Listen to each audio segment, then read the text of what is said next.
universitaire, ici, dans les systèmes mécatroniques, dans les systèmes mécaniques, dans tous les systèmes, donc on a plein de dons qu'on peut les avoir au point de vue numérique, au point de vue expérimental. On peut faire une batterie de tests expérimentaux pour voir, par exemple, les matériaux d'un système mécanique qui suivent des types de lois, où ils sont dans un intervalle, et comment dans cet intervalle va se propager dans le monde. Comment on va écrire donc, des équations différentielles, des équations partielles, etc. Mais comment, donc les données, on va les projeter donc, sur ces équations-là. On obtient des équations un peu partielles stochastiques, donc des fois qui sont compliquées, des fois qui changent de nature. Donc le système est donc la solution change. Et donc le problème change. Et donc, on a ces systèmes-là et les deux bouquins qui viennent de sortir aussi en 2015 que j'ai dirigé sur cet aspect-là. Vraiment, il y a 19 chapitres des grandes entreprises. Donc, il y a Thales, il y a Valeo qui a écrit un chapitre, Thales a écrit un chapitre. Donc, les grands industriels, et puis aussi les grands universitaires. Et donc, j'ai apporté ça avec le directeur de la recherche de Valeo, qui s'appelle Philippe Mounier. Et on a fait donc ces deux volumes sur les systèmes mécatroniques embarqués. Donc, la première, c'est l'analyse des causes de défaillance. Quelles sont donc les défaillances qu'on a, et quelle est la fiabilité, et quelles sont donc les contraintes. Donc, on a mis donc, sous cet aspect-là. Et deuxième partie, donc le deuxième tome, qui est sur l'analyse des causes, des défaillances, modélisation, simulation et optimisation. Donc il y a beaucoup d'autres simulations. Et comme on va comprendre cette optimisation, donc je vais vous donner un petit peu un exemple sur les optimisations. Et c'est des optimisations mathématiques et des optimisations pratiques. Et pour les systèmes un petit peu mécaniques, mécatroniques. Donc dans la mécatronique, il y a de l'électronique, il y a de la mécanique, il y a de l'informatique. Ils sont jumelés. Et il y a des systèmes multiphysiques. Système multiphysique, ça veut dire que, comme j'ai dit tout à l'heure, vous avez donc une structure qui vit sa vie naturellement, dans un avion, dans une voiture, etc. Donc il y a plusieurs couplages dans le système. Et qui dit couplage, quand vous avez les lois de la mécanique, par exemple, tout le monde va s'appeler, donc la somme de force est égale à gamma. Donc c'est une équation, vous obtenez une équation différentielle. Vous pouvez avoir donc, les problèmes vibratoires, chercher les modes de résonance du système. C'est là où le système est instable. Il y a plusieurs ponts qui sont tombés à cause des vibrations. Il y a plusieurs avions qui sont tombés à cause des vibrations. Il y a aussi de l'acoustique. Il y a même des fusées qui sont tombées à cause de l'acoustique, à cause du bruit. Et puis, il y a l'humidité. Il y a aussi de l'électronique. Il y a donc beaucoup de choses. Comment coupler toutes ces équations-là et arriver à un résultat? Arriver à un résultat, c'est quoi le résultat? Mon résultat, c'est que ma carte électronique soit fiable. C'est-à-dire j'ai une confiance à une mission qui est donnée pour ainsi de suite. Et donc, j'ai cette mission-là, je veux arriver à cette mission et j'ai beaucoup de plein de choses qui sont, etc. Des fois, on est spécialiste en mécanique, mais on ne connaît pas l'électronique. C'est un autre monde. On est mathématicien, on connaît comment résoudre les équations, mais dès qu'on regarde l'impact et quelle est donc la solution de ces équations-là, je peux obtenir plein de solutions. Mais je peux donner plein de multitudes de problèmes qui n'ont pas de solution. Mais physiquement, on trouve des solutions.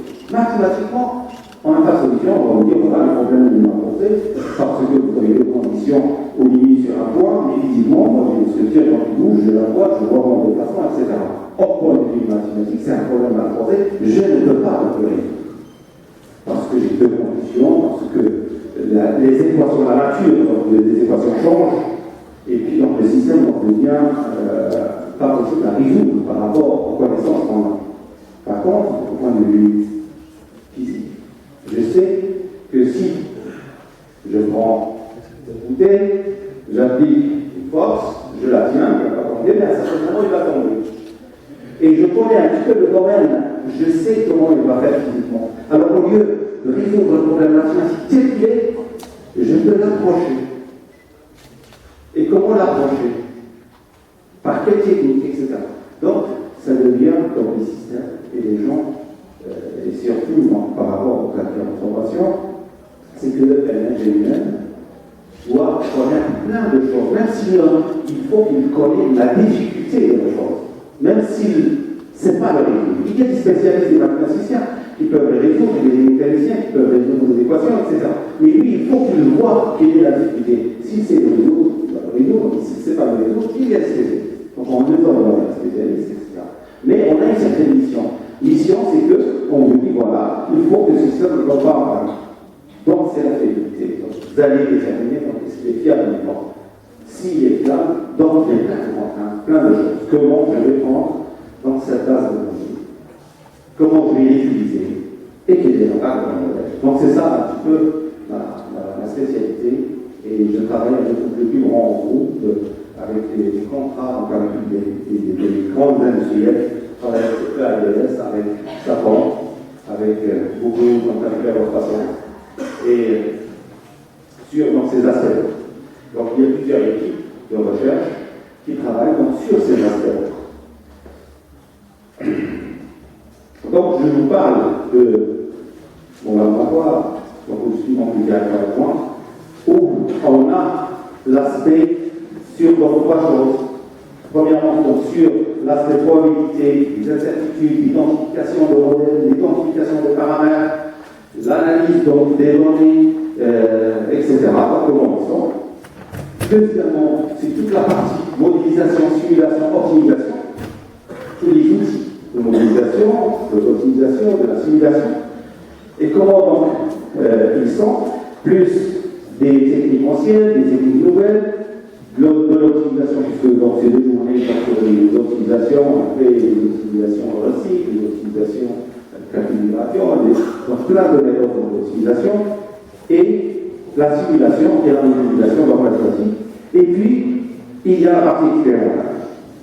La partie expérimentale, on a dans les techniques, et surtout dans la partie mesure optique, par interférométrie de Speckle, et d'autres techniques de mesure, on fait un modèle, mais on n'a jamais confiance à un modèle mathématique. Pourquoi? Parce qu'il faut regarder dans la physique. Et quand on fait la physique, on n'est jamais aussi sûr de ce qu'on mesure, de ce qu'on fait. On est sûr parce qu'on voit dans des choses.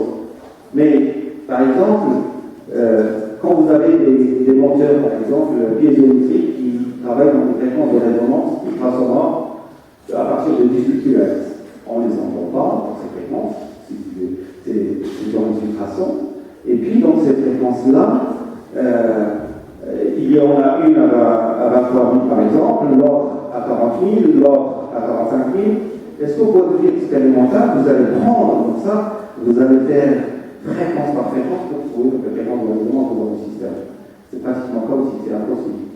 Donc, il vous faut un modèle, au moins mathématique, qui va vous guider. Il va vous dire, voilà, vous avez des modes de flexion, vous avez des modes de torsion, vous avez des modes, comment donc la structure va se... Mais vous en avez que 5, ou vous en avez que 6. Le modèle mathématique va vous guider, il va vous guider. Donc vous allez avoir 5, donc vous allez trouver donc, les 5 expérimentalement, et donc ça va vous aider expérimentalement pour les trouver. Donc c'est pour cela, le couplage entre le numérique et l'expérimental, c'est quelque chose de vraiment bien. Et on peut se tromper même. Expérimentalement, on fait donc une structure, on a mal encastré, mathématiquement encastré, vous savez bien que j'ai mis le déplacement égal à 0, ça ne bouge pas, mais bon, avec des fréquences et façons comme ça, donc on arrive à 10 kHz, on l'a fixé à tout ce qu'on veut, et la structure commence à vibrer, donc sur la partie où on l'a fixé, ça commence à bouger. Mathématiquement, ça bouge, donc vous avez des conditions limites qui ne sont pas Q égale à 0. Donc, le problème est là posé, parce que les conditions changent au cours du temps. Ça a l'évolution au cours du temps qui arrive, etc. Mais la nature du problème change du départ. Donc, c'est un problème complexe pour le pas physique. Mais au point de vue physique, on voit qu'il se déplace, qu'il bouge. D'accord? Donc, il y a quand même une solution. Et donc, le gymnase, dans notre laboratoire, on fait tout le temps la partie expérimentale avec la partie numérique, et puis le recalage de modèles entre numérique et expérimental, et après on travaille donc, avec cette partie-là sur donc, ces simulations-là, et sur donc, cet aspect d'optimisation, et il y en a qui a fait sa thèse dans le laboratoire, donc on se sent très content qu'elle organise donc, la partie de l'optimisation. Il a fait une excellente thèse sur la partie optimisation. D'ailleurs, il a fait donc, des nouveaux algorithmes PSO et des algorithmes qui sont couplés dans notre rapport. Bien, donc c'est ça un petit peu dans l'aspect du travail. Alors, au point de vue expérimental, qu'est-ce qu'on a? On a dans le système, on est plus donc mécanicien et on est aussi, donc il y a plein de laboratoires. Maintenant, il n'y a pas uniquement qu'un seul laboratoire qui travaille tout seul. On est des équipes de laboratoires qui travaillent donc, autour donc, de la région. Et si on ne trouve pas donc, des compétences dans la région, alors on cherche dans d'autres régions en France. Et si les compétences on ne trouve pas en France, on les cherche aux États-Unis, on les cherche en Chine, on les cherche au Canada, on les cherche au Maroc, on les cherche en Algérie, en Tunisie, etc. Et on cherche donc des compétences un petit peu partout pour résoudre des problèmes. Il y a plein de problèmes qui ne sont pas résolus. Je peux vous donner donc plein d'études, plein de problèmes même mathématiques qui sont ouverts jusqu'à maintenant sur cet aspect-là, sur l'aspect couplage, optimisation et fiabilité et prise en compte donc, des incertitudes dans les problèmes. Et donc la partie mesure, donc on utilise donc, des bandes de mesure de déformation dynamique par un certain nombre de spectacles où, quand à 11 nanomètres de déplacement, vous avez donc des nanos de déplacement, et ici on mesure en numérique, donc, qui est fait par Clofi, et dommage il n'est pas là, il travaille avec moi, donc il est en postdoc, donc théoriquement il devrait être là. Il n'est pas venu, donc je présente donc, ces résultats. Donc ces résultats, donc, il est arrivé à travailler sur, donc il y a l'aspect expérimental, notre collègue donc, il le fait, l'aspect numérique, c'est lui donc, qui avait donc, ce volet, et on a le système que vous voyez là-bas, où on a, premièrement, dans le point de vue numérique, on fait la caractérisation des matériaux, quel type de matériaux on a plusieurs couches de matériaux, quelles sont donc les données, leur volume, leur etc. Nous avons les conditions limites, comment ils sont sur les transistors. Ici, ce sont des transistors de radar. Et le logiciel, on a utilisé un logiciel 26 qui est couplé donc, avec le radar, avec d'autres codes qu'on a, et on calcule donc, des déformations thermiques.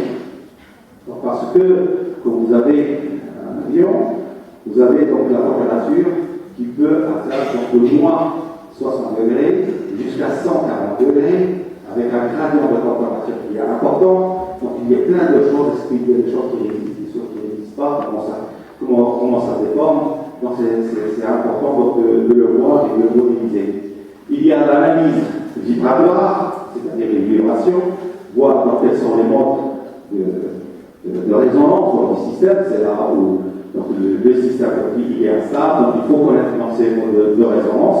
Et puis on fait une analyse modale, une analyse harmonique du système, de calculer un couplage de multiphysique, thermique et vibratoire.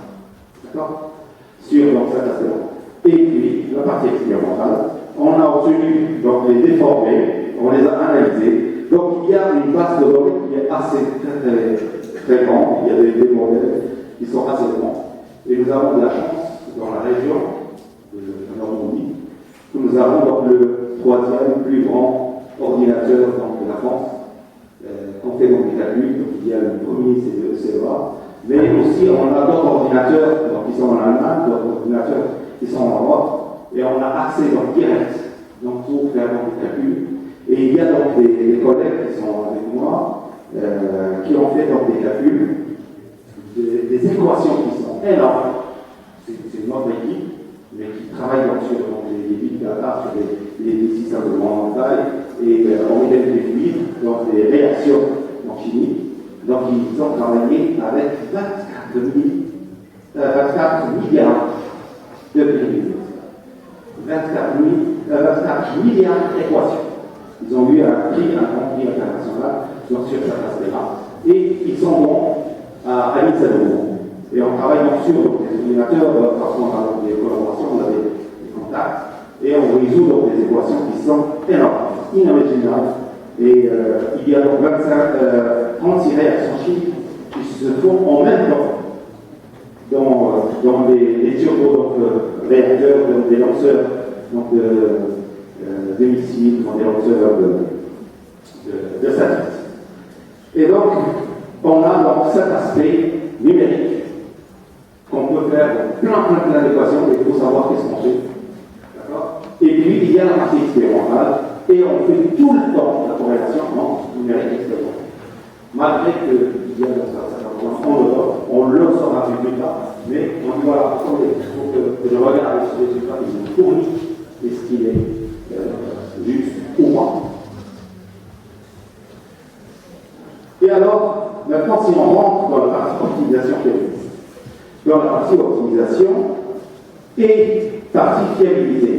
Donc, la partie optimisation, c'est que vous avez une fonction, vous avez des contraintes, vous essayez d'optimiser dans cette fonction sous un certain nombre de contraintes. Et donc, la fiabilité, c'est que vous rajoutez une autre contrainte probabiliste. Probabiliste, c'est-à-dire, vous avez des paramètres qui sont physiques, vous avez la longueur, la largeur, vous avez l'épaisseur, vous avez le volume, par exemple le matériau, vous avez l'acier, est-ce qu'il a travaillé, est-ce qu'il a vieilli, etc. Donc c'est l'aspect matériau. Il y a l'aspect de plusieurs ordres de contraintes, et on regarde maintenant la partie fiabilité, c'est quoi dans ce problème d'optimisation?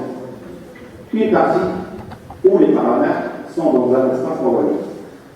Et c'est un aspect, par exemple, de sécurité, est-ce que la structure est fiable ou pas. Donc, je donne un indice, on appelle un indice donc de fiabilité, que je dois donc calculer et voir comment il évolue. Et donc, c'est une optimisation. Il y a le modèle probabiliste, il y a les matériaux, il y a la géométrie, il y a les chargements, et puis il y a donc des distributions, donc des réponses donc, à ce système, et puis il y a donc le modèle aussi mathématique. Parce que pour résoudre un problème, comme je vous ai dit tout à l'heure, il y a des nouvelles méthodes, il y a des calculateurs avec plusieurs processeurs, etc. Et même des méthodes mathématiques, il y a des méthodes pour résoudre un système sans équation avec synchronique. C'est pas pareil que vous allez résoudre un système à 100 000 équations, c'est pas pareil que vous allez résoudre un système à 1 milliard d'équations.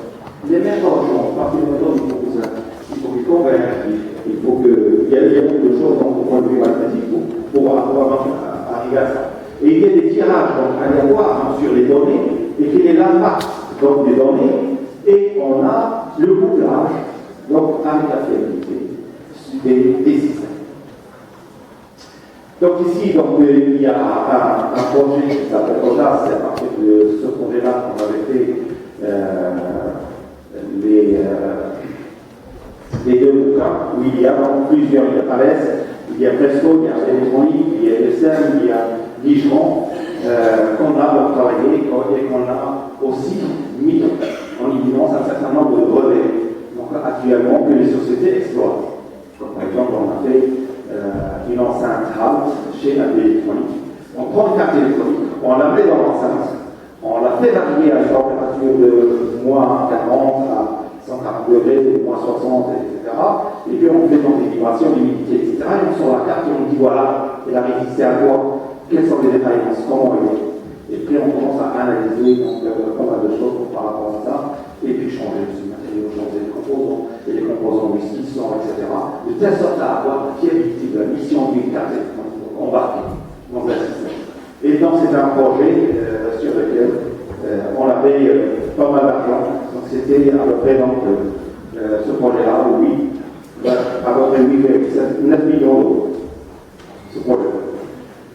Donc il y a aussi donc, de projets sur lesquels on a travaillé qui sont fiables, les freins de poids lourd. Par exemple, un poids lourd, donc nous avons, il faut que c'est un organe de sécurité très important. Il a deux fonctions, soit le camion qui roule pour freiner, ou bien en position de freinage, de stationnement. Et puis la société, ils travaillaient sur ça, ils ont posé un problème, est-ce pour gagner de la matière, est-ce qu'on peut changer la forme de la structure? Puis nous sommes arrivés à résoudre le problème, et aussi donc j'ai une vitesse là-dessus qui qui travaillent. Donc la plupart de ces projets-là, à l'INSA de Rouen, où je fais à peu près un thésard ou deux thésards qui travaillent sur le sujet, plus des ingénieurs, 2, 3, 4 ingénieurs aussi, donc ça dépend des années, sur donc, le même projet et ils travaillent en collaboration. Il y a quelqu'un qui fait des recommandations, d'autres qui fait donc, du numérique, d'autres qui font donc, des études en statistique. Bon, donc voilà, un système qui est cassé, et nous sommes arrivés donc, à la voir. Il y a aussi des moteurs, des nouvelles générations de moteurs piézoélectriques sur lesquels on va travailler. Ce sont des moteurs de 2 mm de diamètre jusqu'à 100 mm de diamètre. On peut même les utiliser en bio, en médecine, pour faire des opérations chirurgicales à l'intérieur du corps humain, sans faire d'opérations, etc. Ce sont donc des moteurs qui travaillent uniquement avec des systèmes vibratoires, il n'y a pas de mobile, il n'y a pas comme des moteurs classiques. Ce sont donc une nouvelle génération de moteurs sur lesquels on va travailler. Donc voilà, et puis vous voyez ici, donc, il y a un crayon, et vous voyez donc, la taille du moteur qui est à côté, sur lesquels on travaille, et on regarde quelle est la performance de ces moteurs, quelles sont la fiabilité de ces moteurs, etc. Donc voilà, donc, il y a plusieurs aussi structures sur lesquelles donc, on peut travailler. Est-ce que les systèmes sont fiables, ils ne sont pas fiables, les données comment ils sont, et aussi, au point de vue économique, on peut faire de l'optimisation. Donc toujours, donc ici, un compromis entre le coût et la fiabilité. Le coût et la fiabilité, donc il y a l'aspect optimisation au point de vue financier et aussi au point de vue mécanique, au point de vue opération. Bon, ici, on regarde donc quel type d'incertitude. Donc je ne vais pas trop rentrer dans les détails. Donc, il y a donc des incertitudes physiques, des incertitudes sur les statistiques, donc de départ sur la base de données, comme je vous ai dit tout à l'heure. Il y a donc les systèmes physiques et il y a aussi le modèle mathématique, comment il varie et comment on obtient donc un résultat donc à partir donc, de tous ces données. Bon, donc il y a plein de méthodes paramétriques, des méthodes par intervalle, des méthodes logiques floues, les modèles statistiques, l'algèbre Max-Plus, etc. Il y a plein de méthodes sur lesquelles on va essayer, mais déjà, je ne vais pas donc, les développer. Je vais arriver juste ici. Il me reste encore des moins 10, je crois que j'arrête. Je continue. 10 minutes? D'accord. Donc ici, il y a l'aspect uniquement un petit peu plus en détail par rapport à l'optimisation et à la fiabilité. Donc il y a l'optimisation déterministe, c'est-à-dire on a une fonction f sous des contraintes géométriques ou physiques qu'on a ici, et puis on transforme le problème d'un espace physique vers un espace centré normé. Donc les gens qui ont fait l'ACP, donc ils ont déjà fait ça, parce que vous avez les paramètres dans un espace, et après vous allez les centrer donc, par rapport à la moyenne, donc x moins x bar, et après vous allez diviser par sigma. Donc vous allez donc, dans l'espace normé centré, et comme ça tous les paramètres, parce que vous avez une volume qui est très grande, si ça a du sens, 5, 6, etc. Et vous avez des paramètres du nano 10 moins 9, comment ils vont cohabiter ensemble.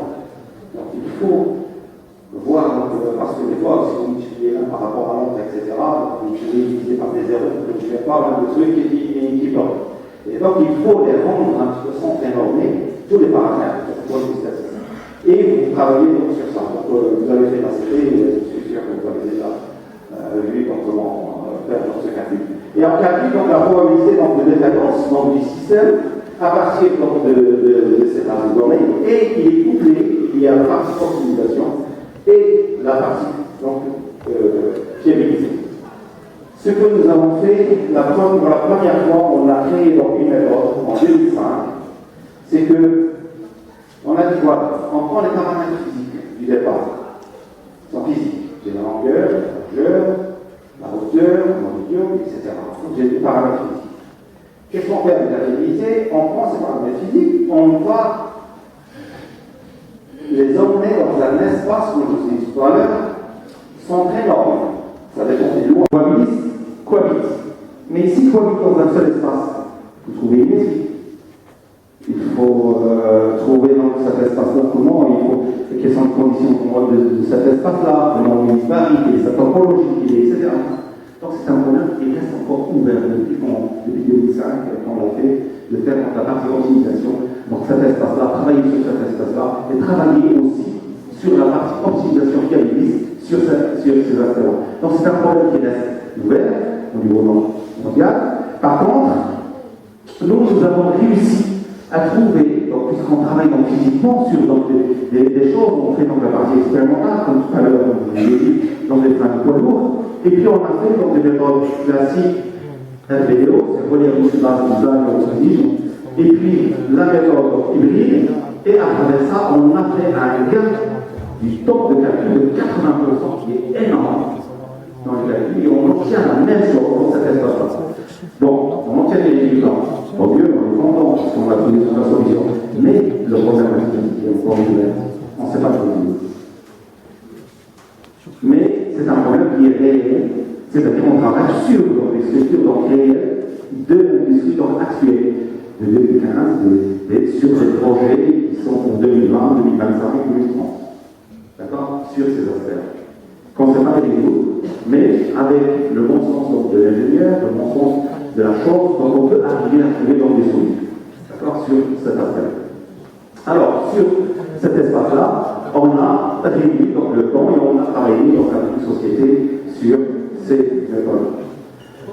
Voilà, donc ici, il y a une thèse donc, en 2010 qu'on a amélioré de cette méthode. On l'améliore toujours. Et voilà, et qui a travaillé donc, sur cet espace hybride. En 2011, quand il y avait la thèse de la chimie, je ne sais pas, c'était sûr parce que c'était beaucoup plus sur l'optimisation. Et puis, il y a des aspects donc, qui sont. Il y a à peu près 33 thèses que j'ai encadrées sur ces thèmes-là. Donc, actuellement, donc, la plupart, il y en a 24, donc ils sont tous donc, soit dans l'industrie, soit dans l'enseignement. Sur les parties de l'optimisation et de des systèmes. Et donc, on a dit, voilà, comme on a des systèmes qui sont très très grands, voire 1000 fois plus importants par rapport à l'aspect statique. L'aspect dynamique, vous voyez, il y a des structures, c'est un système de référence, vous voyez, vous avez vu le pont de Tacoma qui est tombé aux États-Unis, tout le monde a vu ça à la télé.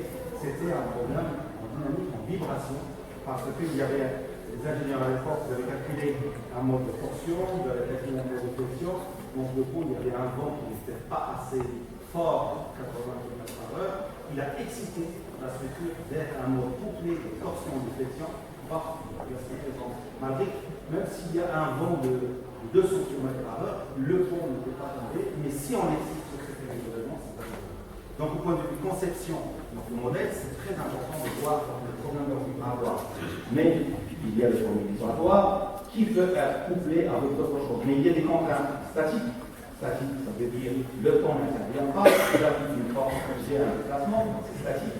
Mais quand le temps intervient, donc le système vit sa vie, mais chaque système, quel qu'il soit la nature, par exemple un bâtiment, il a ses fréquences de référence. Une carte, il a ses fréquences de référence. Et donc, c'est très important de connaître ces fréquences de référence dans un système qui vibre, qui bouge. Voilà, on a l'exemple avec des ailes fortes sous des chargements hydrodynamiques de l'air, etc. Et donc, c'est un problème vibratoire et c'est un problème très important. Si les ailes tombent sur des fréquences de référence, l'aile peut se casser catastrophique. Donc, il y a, voilà. Ou un bâtiment, quand il y a un séisme, il y a des vibrations. Un bâtiment, s'il n'est pas construit avec des normes antisismiques, il y a une très fréquence de résonance dans le sol, vibration, donc la vibration se transmet dans la structure peut tomber. Mais si on a un système qui isole donc, les vibrations, les forces arrivent, le système est isolé, le bâtiment ne peut pas. Un bâtiment à côté qui n'a pas le même système, donc on peut tomber. D'accord? Donc c'est pour cela qu'en dynamique, c'est très important. Merci. Donc, j'ai une autre question. Concernant le système que vous avez présenté, avec lequel on peut faire des essais expérimentaux, qu'est-ce qui est valable pour plusieurs secteurs? C'est-à-dire, n'importe quel secteur je peux utiliser pour prévoir des résultats expérimentaux. Oui, c'est une question très très importante parce que quand on a les moyens de faire l'expérimental, d'accord. Par exemple, vous voulez lancer une fusée. Qu'est-ce qu'il faut faire pour la partie expérimentale? Il faut plusieurs argent pour voir comment elle se lance, pour voir la trajectoire de la fusée. Est-ce que vraiment il atteint son but, il n'atteint pas son but? C'est impossible dans des fois. Dans des fois, dans le centre nucléaire, donc il y a des cubes avec des matières du bois, avec des choses. On ne peut pas, on peut expérimentalement. Ça dépend. Quand on peut, c'est bien. Quand on ne peut pas, on essaye. Ce qu'on essaie de faire, c'est on a un système qui est très complexe. On essaie d'avoir un système simplifié. Simplifié, c'est-à-dire on va faire une analyse de sensibilité, quels sont les paramètres les plus pertinents sur le modèle.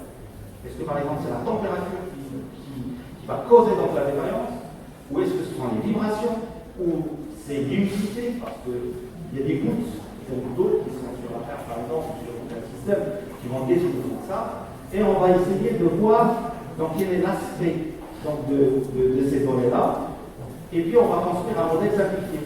Et le modèle simplifié, c'est le modèle qui va nous donner une prédiction sur le modèle expérimental qu'on n'a pas pu dans le faire. D'accord?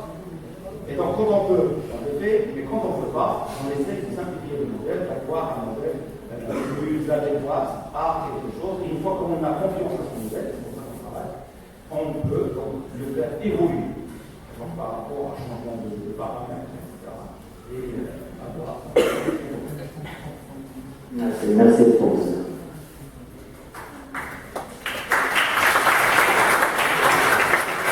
Est-ce qu'il y a d'autres questions?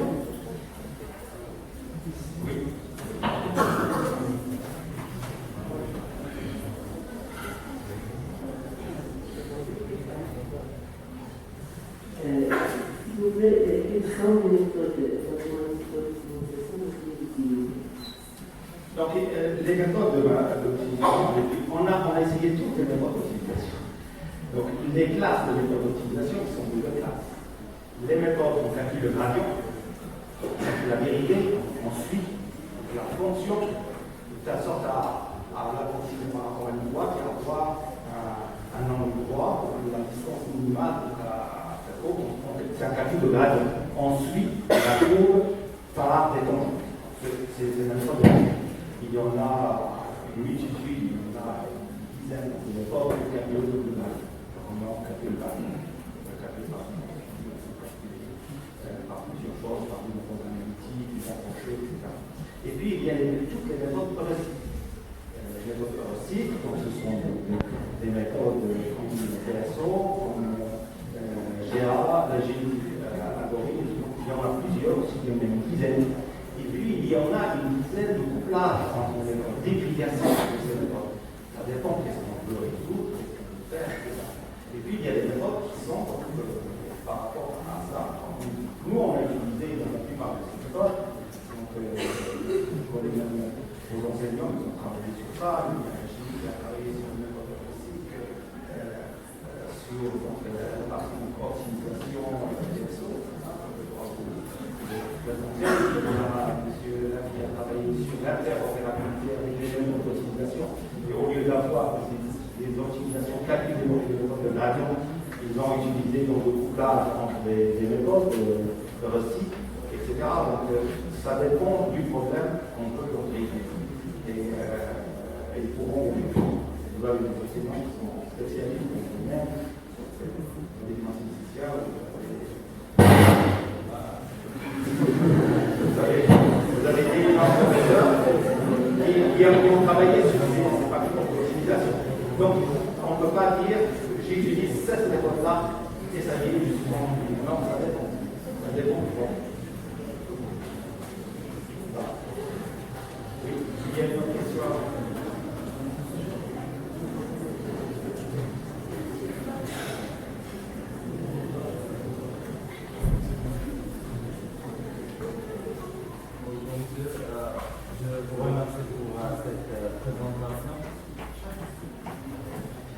Ma question est comment mesurer les déformations d'un système?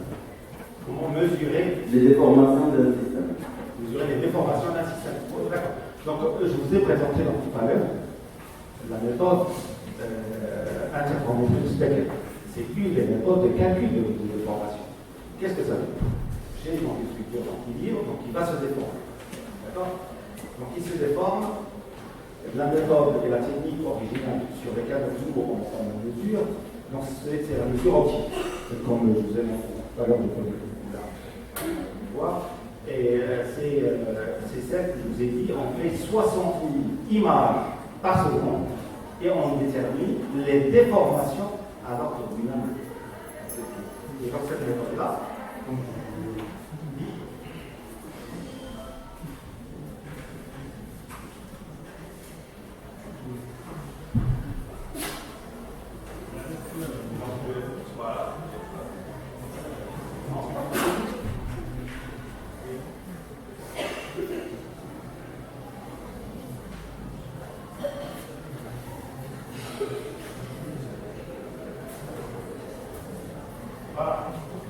c'est cette méthode-là, l'interferométrie du spectre. C'est-à-dire, on a donc, les modulateurs électro-optiques, on a un fibre optique, on a des miroirs. On éclaire l'objet qui est là, d'accord? Et on envoie donc un laser avec un miroir et on récupère donc les informations. Et donc on envoie donc le laser et pendant une seconde, on a 60 000 images. Il faut traiter. Vite rapide. C'est énorme. Et travailler sur ça pour déterminer les nanos de déplacement. Donc c'est une méthode originale. On a travaillé avec les plus grands groupes. On a travaillé avec AMS, avec ADS, c'est ça.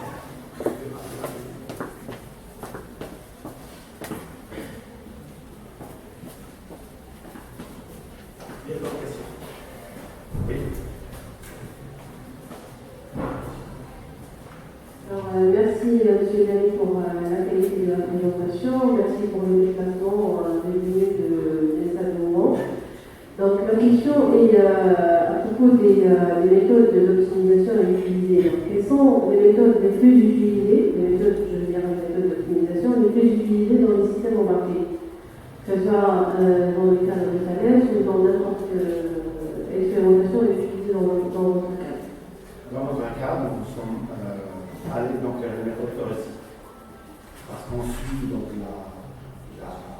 l'optimisation, on suit donc les paramètres, un paramètre, et donc c'est un problème de paramétrie. Et on a donc les méthodes actuellement, on est en train de voir donc l'hybridation de ces méthodes qui ont donné donc une preuve sur ça.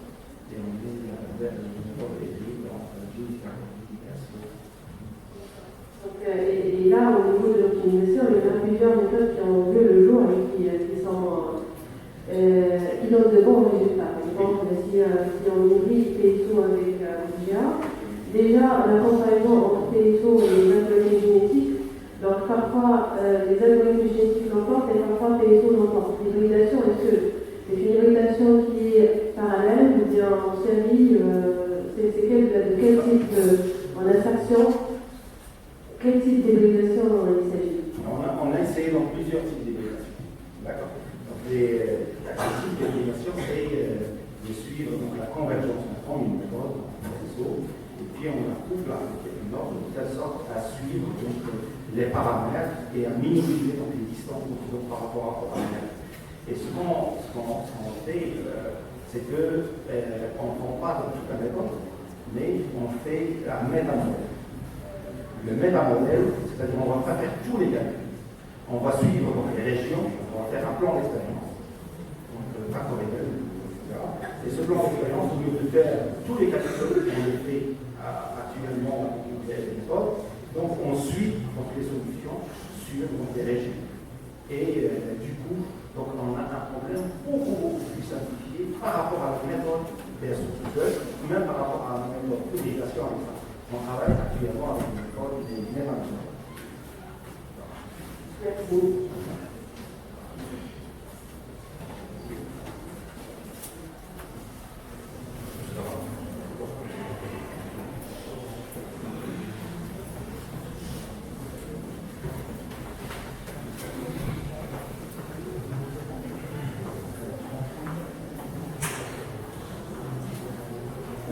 la question c'est concernant, pour savoir la vérité exacte, on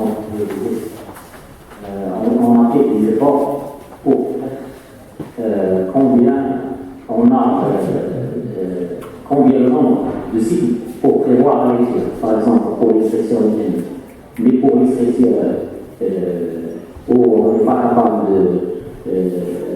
d'appliquer les efforts dans une machine, est-ce qu'il est possible, est-ce qu'il y a un modèle mathématique qui permet de prévoir la dérive? Oui, on a fait sur la partie de lecture, sur la partie passive, donc le matériau, et quelle est la fiabilité donc, du système donc, par rapport à ça. Alors, combien de nombre de cycles, on est fiable, par exemple, si j'ai 20 000 cycles ou 30 000 cycles, et donc on a travaillé, en fait, moi actuellement j'ai une thèse avec la société Forestia, c'est eux qui payent donc toute la thèse, nous avons un petit peu de la chance, on vient de signer le contrat, et la société Forestia, elle a payé 150 000 euros pour la thèse. 90 000 euros pour l'étudiant, 60 000 euros pour le laboratoire et les accompagnements. Et exactement sur la fiabilité à la lecture de ces systèmes-là, où par exemple, j'ai les sièges photo, c'est eux, on travaille avec les sièges photo, et ils ont donc des pièces qui veulent savoir et résistent à combien de nombre de sollicitations, et on demande des cycles. Et donc, on a donc des modèles par rapport à ça. Je n'ai pas le temps de le présenter, mais j'ai donc des modèles de ça.